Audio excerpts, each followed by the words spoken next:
ہمارا channel subscribe کریں، like کریں اور بیل آئیکن دبانا مت بھولیں۔ دنیا کی حسین و جمیل عورت، لیکن آج 1200 سال گزر جانے کے بعد بھی ان کا نام زندہ ہے۔ آپ کا معمول یہ تھا کہ جیسے ہی رات ہوتی آپ غسل فرماتی، صاف ستھرا لباس زیب تن کرتی اور اپنے شوہر سے کہتی کہ کیا آپ کو میری ضرورت ہے، اور اگر وہ کہتے کہ نہیں تو پھر آپ اجازت طلب کرتی۔ اجازت ملنے پر آپ جائے نماز بچھاتی اور اپنے رب کی عبادت میں مصروف ہو جاتی۔ تہجد کے وقت آپ اکثر یہ دعا مانگا کرتی کہ اے میرے مالک، دن چلا گیا، رات چھا گئی ہے، دنیا کے تمام بادشاہوں کے دروازے بند ہو چکے ہیں، لیکن میرے مالک تیرا در تو اب بھی کھلا ہے۔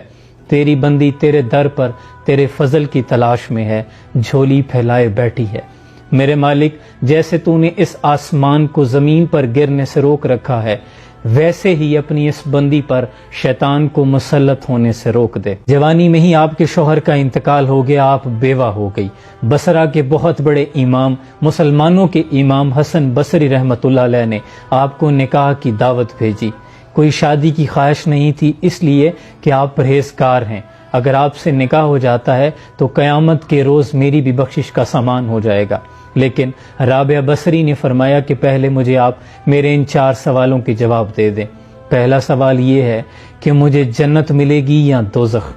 تو آپ نے کہا کہ یہ تو میں نہیں جانتا۔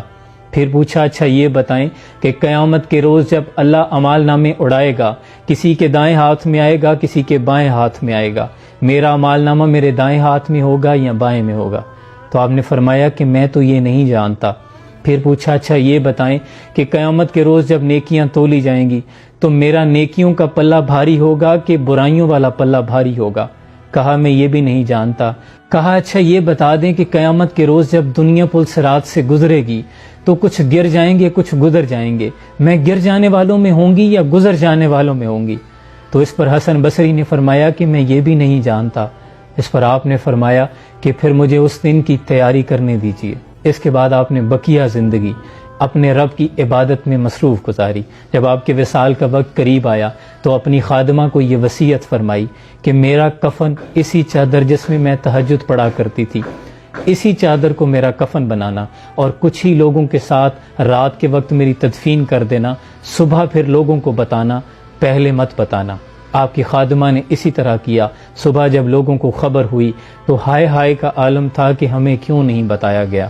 اگلے روز آپ اپنی خادمہ کو خواب میں ملتی ہیں، سرخ رنگ کا ایک خوبصورت لباس زیب تن کیے ہوئے، چہرہ نورانی سورج کی روشنی کی طرح چمک رہا۔ خادمہ نے پوچھا کہ آپ کے ساتھ کیا معاملہ ہوا؟ تو آپ نے فرمایا میرے اللہ نے میرے ساتھ بڑا فضل والا معاملہ فرمایا ہے۔ کہا آپ کی وہ چادر کہاں گئی؟ کہا اللہ نے مجھے یہ جنت کا لباس پہنایا ہے اور وہ چادر رکھ لی ہے کہ رابعہ جب کل قیامت کے روز نیکیاں تولی جائیں گی تو تمہاری یہ چادر بھی وہ نیکیوں کے ساتھ تولی جائے گی۔ پھر خادمہ نے پوچھا منکر نکیر نے کیا سوال کیا؟ کہا منکر نکیر نے پوچھا تھا تیرا رب کون ہے؟ تو میں نے کہا کہ جس رب کو 40 سال نہیں بھولی، 4 ہاتھ زمین مٹی کے نیچے آ کر کیسے بھول سکتی ہوں؟ اس کے بعد مجھ سے کوئی سوال نہیں کیا گیا۔ یہ وہ لوگ ہیں جنہوں نے اپنی زندگی اپنے رب کے نام کر دی اور اللہ نے پھر دنیا ان کے لیے مسخر کر دی۔ مٹا کے اپنی ہستی سراپا جستجو ہو جا، جو تو چاہے گا وہ ہوگا، جو وہ چاہے وہ تو ہو جا۔ آج ہم دنیا میں مصروف ہیں، لیکن دنیا ہمارے لیے اتنی ہی مشکل اور تھکا دینے والی ہے۔ اگر ہم اپنی زندگی اپنی مرضی کو اپنے رب کی مرضی میں شامل کر دیں تو پھر یہ دنیا اٹھا کے وہ ہمارے قدموں میں ڈال دے گا۔ اللہ آسانیاں حاصل اور تقسیم کرنے کا شرف عطا فرمائے۔ جزاکم اللہ خیر۔